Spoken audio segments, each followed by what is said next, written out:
David McCutcheon. Thank you, Presiding Officer. I would like to ask the First Minister what action the Scottish Government is taking in light of the announcement by Actuate of its decision to close its operations at Riccarton in my Edinburgh Pentlands constituency and in Livingston in the constituency of Angela Constance, with the loss of over 300 jobs in the field of pharmaceutical research. And in any discussions with the company, will the Government ascertain whether these closures are a result of a decision to relocate these research functions to Verona in Italy, and if so, why the company considers this preferable to sustaining this aspect of its business here in Scotland?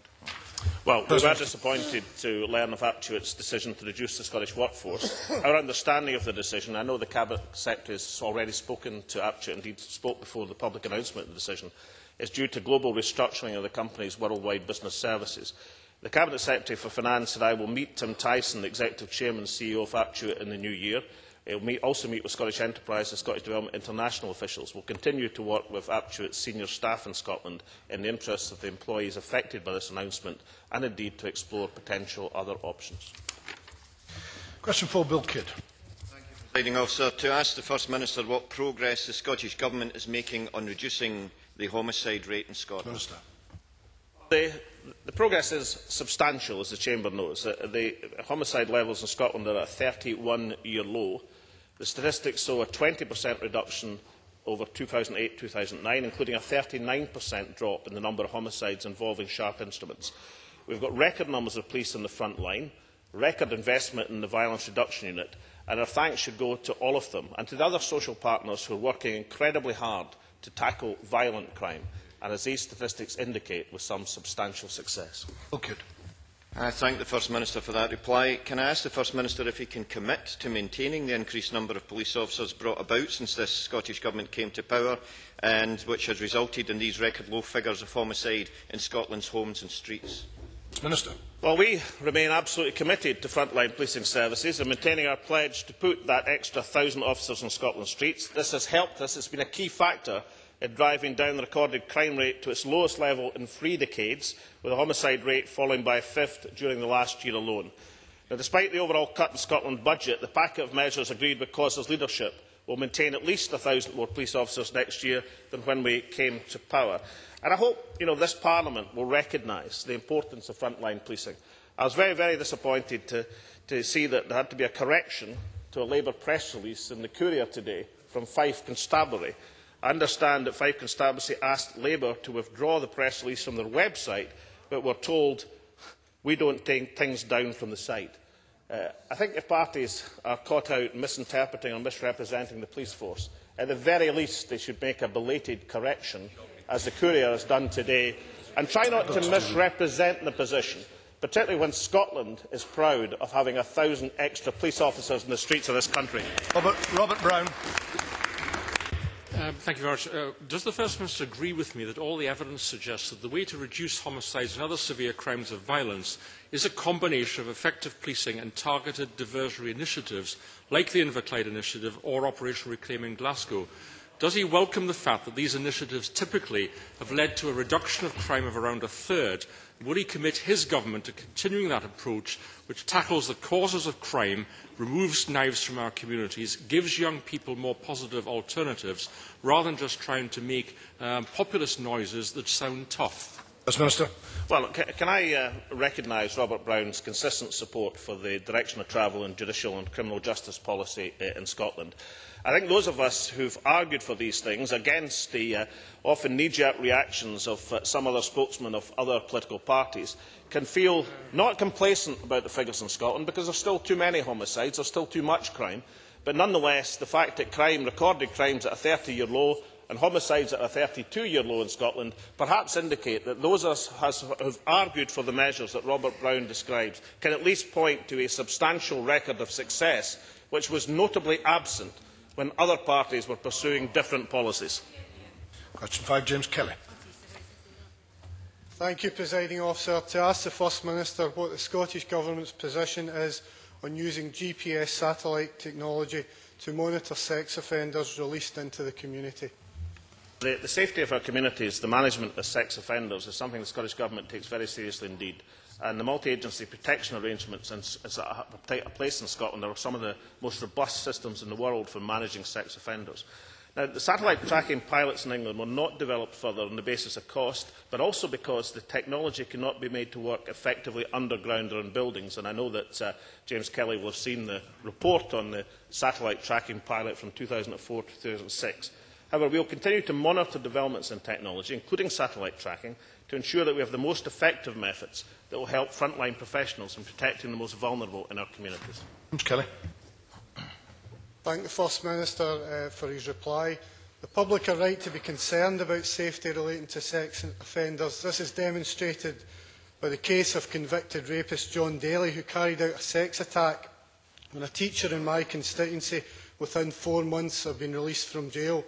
Does the First Minister recognise that there continue to be improvements in GPS satellite tracking technology, and does he accept the comments of Mike Nealis, Professor of Criminal and Community Justice at the Glasgow School of Social Work at Strathclyde University, that such developments would increase public confidence, and will he therefore agree to consider a pilot project using this technology? Well, the pilot project, as James Kelly knows from previous discussions, took place in England between 2004 and 2006. Now, I have said we will continue to monitor improvements in technology to see if the difficulties that that pilot project encountered can be overcome. But I think, given the indications from that pilot and the lack of willingness of the previous Labour government, or as far as I know, the present Conservative Liberal government, to take things forward in England on the basis of the evidence in their pilot, I don't think it's right to have a pilot or announce a pilot in Scotland. Far better to monitor developments to see if the difficulties that that pilot exercise encountered can be overcome and take action accordingly. Nigel Dunn. Presiding Officer, I thank the First Minister for his reply to James Kelly, and without wishing to trivialise the significant problems that people do have when offenders do re-offend, is the First Minister in a position to confirm that the vast majority of those who are on the sex offenders register do comply with their requirements and do not appear to constitute a significant problem to the public? First Minister. Well, that's correct, but obviously the ones who don't are a particular concern. And as the member knows, and as James Kelly knows, that the Tayside pilot project, to give further reassurance to communities, is now being rolled out across Scotland. I think that's a welcome development on public information. We tested the ability of that pilot project to answer some of the questions that many people had. It survived that test, it passed that test, and is now being rolled out across Scotland. So, although it's absolutely correct that the arrangements we have in place through the multi-agency protection arrangements are very robust indeed, that any sex offender who breaks the conditions of that monitoring is a matter of great concern to people, and rightly so. Lakin. Would the First Minister agree with me that the type of individual that we are dealing with here not only has, in some cases, a compulsion to re-offend, but they also tend to be exceptionally devious personalities, and as such, anything that we can do to protect the vulnerable sections of our society can be done? Can I refer him also to the correspondence which I had with Mr McCaskill in 2007, when the Conservatives were the first to actually raise this issue? And I welcome Mr Kelly's support today, but it is somewhat inconsistent with the fact that in 2008 both the Scottish Government and the Labour opposition voted against proposals that we had to bring this forward. But will he consider again the advisability of having a pilot project under this heading? First Minister. Well, there's been a pilot project. I mean, the satellite technology, I'm always arguing to have Scottish solutions when I believe it's necessary, but I think if limitations in the technology were exposed in the pilot project south of the border, I don't think these limitations would be overcome because the pilot project was transferred to Scotland. Now, if technology changes, improvements can be made. Perhaps these limitations can be overcome. That's exactly why we're monitoring the position. But I know that Bill Aiken wouldn't want to give the impression that this Parliament has been inactive in these matters. In the last Parliament, the Justice 2 Committee reported in 2006 made 33 recommendations to strengthen society's protection against sex offenders. 31 of these recommendations were have been implemented. 9 were implemented in the last Parliament, 22 have been implemented since then. So across a range of activities, this Parliament, across the parties, has been acting to protect and strengthen Scotland's communities. Question 6, Ian Smith. Thank you, Presiding Officer. Can I ask the First Minister what discussions the Scottish Government had with the retail community prior to deciding to introduce a new levy on large retail properties? First Minister. Well, through discussions, we regularly hear from small independent retailers justifying the approach we have taken in increasing business rates for the largest retailers.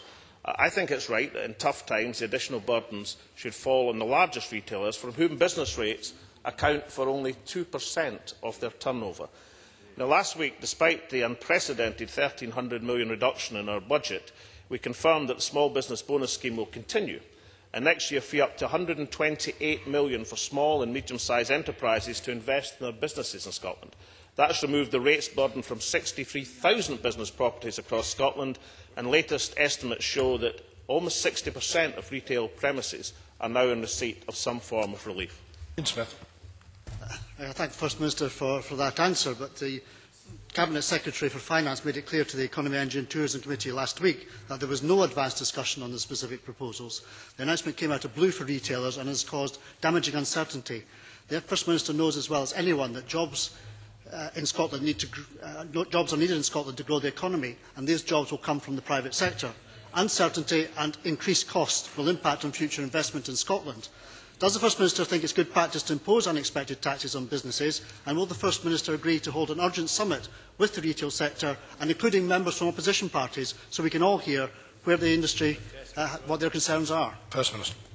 I think the members should understand that finance decisions, I would be interested to know how much discussion there was on the rise in VAT or the rise in national insurance. That finance decisions of finance ministers have to be made to face the exigencies of the time. But I do think Ian Smith totally underrates the enthusiasm across the retail sector for the small business bonus, which I don't think was, of course, supported by the Liberal Democrats in this Parliament, but nonetheless small businesses in Scotland believe it is very, very important. And in terms of the relationship between benefiting town centres and smaller business where we can, and asking those with the broader shoulders to bear a larger part of the burden, then perhaps, as well as consulting with the larger supermarkets, Ian Smith should remember the words of Andy Wilcox, the Federation of Small Business Scottish Policy convener, on the 17th November last month. I welcome the move to redress the balance between town centres with independent retailers and supermarkets and out-of-town developments. The Federation of Small Business warmly welcomes the move to retain the small business bonus, which has been a lifeline to many small businesses up and down the country during the last 2 years. So, of course, we listen to all business concerns, but many of us believe that Andy is absolutely correct when he says that small businesses are the lifeline of our economy, and I just hope that Ian Smith pays as much attention to these businesses as he does to others. Now, I remind members, before we conclude this business, we will be moving to members' business, so they should leave the chamber quietly. That concludes questions to the